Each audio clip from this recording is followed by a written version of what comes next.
بص يا باشا، النهارده هقول لك على 3 طرق عشان تعرف تتفوق على 97% من الناس. ما حدش تسالني ليه 97%، ده بس عشان كده ايه اشدك للفكره. يلا بينا. مش يا لهوي، مش هقول لك بقى يا باشا ان انت ايه تصحى كل يوم الساعه 5 الفجر تجري وتروح مش عارف تعمل مديتيشن والكلام ده كله وتحوش كل شهر 100 جنيه والكلام ده كله.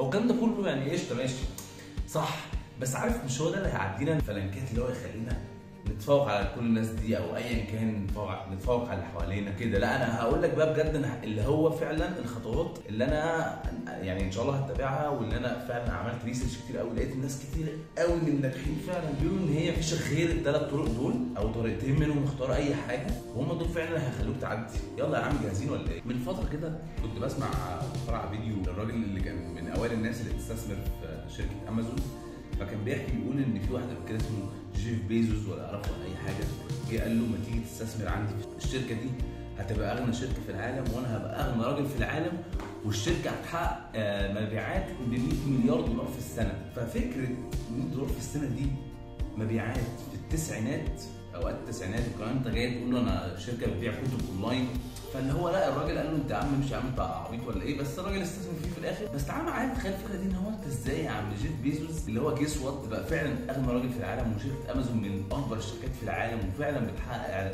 مبيعات ب 100 مليار دولار واكتر في السنه. انت فعلا ازاي كان عندك في التسعينات الفكره دي، اللي هو ازاي كان جامد كده وكان فعلا ماسك في حلمه وكان بيثق في نفسه، عنده ثقه في نفسه ان هو هيوصل. تاخدني فكره ان انت عندك فكره في دماغك ما تخليش اي افكار سلبيه تاثر عليك، لا بالعكس. يعني انت عندك فكره مشروع او فكره ان انت في خلال سنه هتتعلم الصين، في خلال سنه انت في دماغك تقول انا هتعلم الصين في خلال سنه وكده كده هعملها، فانت دماغك هتصدق. لكن انت لو رحت قلت بقى قعدت تضحك وتهزر ومش عارف ايه، دماغك هتقول انت داخل تهزر وداخل تلعب وده مش عايزينه يا باشا. لا احنا عايزين، انا حاطط في دماغي حاجه انا مؤمن بيها فعلا وواثق فيها، ده فعلا اللي هيخليني اعدي على ال 99% من الناس او ال 95% او ايا كان، بس هيخليني اخد شوط كبير قوي. كمان خلينا متفقين ان موضوع الثقه بالنفس ده مش بيجي من يوم وليله، يعني انت مش هتكون مثلا عند المستوى 10 توصل لمستوى 100 يوم خلاص انا واثق في نفسي، لا انت بتعمل افعال او بتغير عادات صغيره او بتضيف عادات ليومك صغيره، العادات دي بتخلي ان في نتيجه بتحصل صغيره، فساعتها انت بتبتدي ان هو تاخد ثقه في نفسك. هو انا هعمل موقف كذا فالموقف ده هيطلع لي نتيجه كذا، مثلا انا هاخد على حاجه دينيه، انا هصلي ال5 فروض عشان ربنا هيدخلني الجنه، فدي عاده انت هتعملها كل يوم. انا هقعد كل يوم ساعه اتعلم ديجيتال ماركتنج، بعد سنه هبقى اكون جامد جدا من احسن الناس في الديجيتال ماركتنج عشان انا قعدت 365 ساعه بذاكر الديجيتال ماركتنج. هي عادات صغيره بتوديك لحاجات صغيره وتقعد تبني بقى عليها، فدي بتزود ثقتك في نفسك. انا بقعد اتنقل لكم كده عشان ايه ما تملوش مني.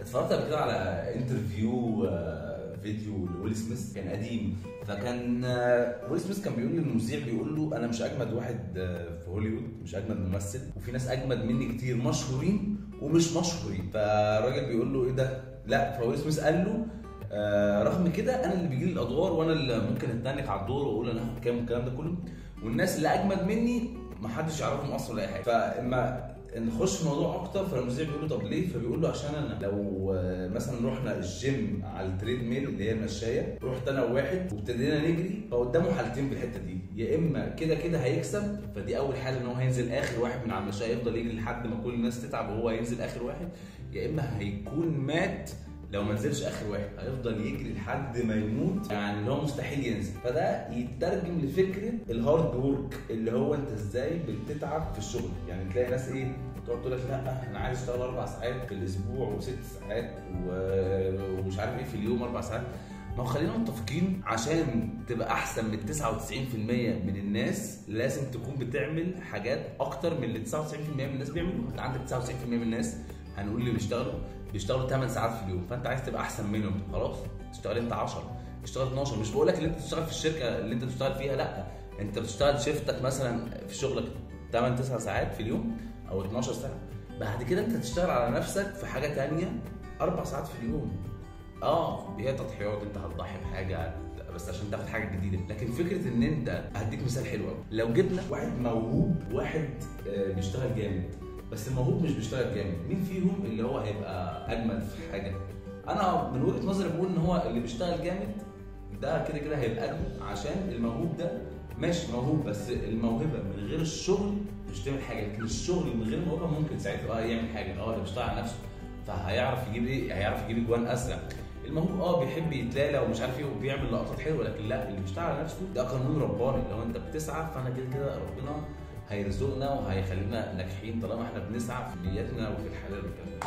فتاني نقطه هي الشغل المستمر 100%. مش بقول ان انت تكون مستعبد في الشركه اللي انت بتشتغل فيها ولا اي حاجه من الحاجات دي، بس بقول لك انت لا، تشتغل عادي في الشركه اللي انت بتشتغل فيها، تشتغل على نفسك بعد كده. ما بتشتغلش اصلا خلاص، اشتغل على نفسك لحد ما تلاقي الشركه وتشتغل فيها، وبعد كده تشتغل على الاثنين عشان تقعد تتقدم تترقى، يبقى في ترقيات وتطلع ولحد ما تبقى عندك شركه يا باشا قد الدنيا وكده. من احسن لعيبه الباسكت بول في العالم واحد اسمه كوبي براينت. كوبي براينت ده مع انه من احسن الناس، بس هو عامل رقم قياسي في انه اكتر واحد مضيع فرص في اللعبه عامه. يعني ضيع 14,500 فرصه، من ضمن الفرص كلها اللي شاطها كانوا 30,600. يعني نص الفرص اللي شاطها نصها ضايع.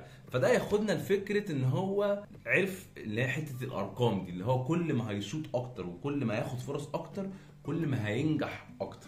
فاحنا دلوقتي قاعدين ما بناخدش اي فرص اصلا، قاعدين في البيت مستنيين الفرص هي اللي تجيلنا. طب الفرص هتجيلي ازاي وانا قاعد في البيت؟ فحضرتك او حضرتك كل ما تحس ان انا متاخر في حته او في ناس كتير سابقاني او انا ورا والكلام ده، فكر في فكره ان هو انت خدت فرص قد ايه. انت قاعدين في البيت ماسكين الموبايلات 4-5 ساعات في اليوم، عاملين سكرول وعاملين ندور ازاي نكسب $15 في الساعه واحنا قاعدين على الكنبه. لا يا باشا، احنا ننزل ونشتغل ونشوف اي شغلانه او ناخد كورسات، وبعد 6 شهور سنه نبتدي بقى ايه، ما نكون اتحسنا قوي في الموضوع ده نفكر بقى ازاي ناخد $15 في الساعه. بس احنا لازم نزود الفرص، لازم ننزل ونتحرك. فبيقعد يقول لك ايه، الحركه بره، احنا عاوزين نسافر وفلوس كتير ما تعدش في البنك ومش عارف نخش نشتري اي حاجه من غير ما نبص على السعر. بس السؤال هنا يعني احنا بنعمل ايه عشان نوصل للحته دي؟ هل احنا بنزود فرصنا ولا مش بنزود فرصنا؟ طب يا عم معتز انت زهقتنا، المفروض نعمل ايه دلوقتي؟ يا باشا انت هتجيب ورقه وقلم وتكتب 3-5 حاجات كده حاسس ان انت ممكن تكون بتحب تعملهم، او عندك فكره اللي هو انا نفسي اعمل كده حاجه انت تكون نفسك تجربها، وتبتدي تقعد تقول بقى ايه، هنظم كده بقى وقتي، كل يوم هقعد اعمل، هاخد 2-3 ساعة وهعمل الحاجة دي واقعد جرب ما حبيتهاش خش على اللي بعديها. بس ادي لنفسك وقت وفرصة ان انت تتعلم الحاجة دي. يعني ما تقعدش تجرب حاجة اسبوع تقعد تقول لا دي صعبة او انا مش حاببها، لا انت كده ما جربتش. اسبوع انت كده ما جربتش. انت مثلا واحد بتحب الماركتنج او الديجيتال ماركتنج عامة، جرب يا باشا ان انت تقعد تذاكر. وهتقول لي طب انا عايز اطبق بقى، طبق يا باشا، روح اعمل صفحه على الفيسبوك كده لوحدك بتشير اي حاجه، واقعد جرب بقى ازاي تعمل اعلان، ازاي تكتب محتوى يشد مش عارف ايه والكلام ده. عامه انا بفكر اعمل والله العظيم فيديو عن الديجيتال ماركتنج، يعني اشتغل كده ان ازاي تبدا في الديجيتال ماركتنج، ازاي تكون كويس والكلام ده. فلو حابين برضو تشوفوا الفيديو ممكن تعملوا اشتراك في القناه. بس انت لازم تجرب.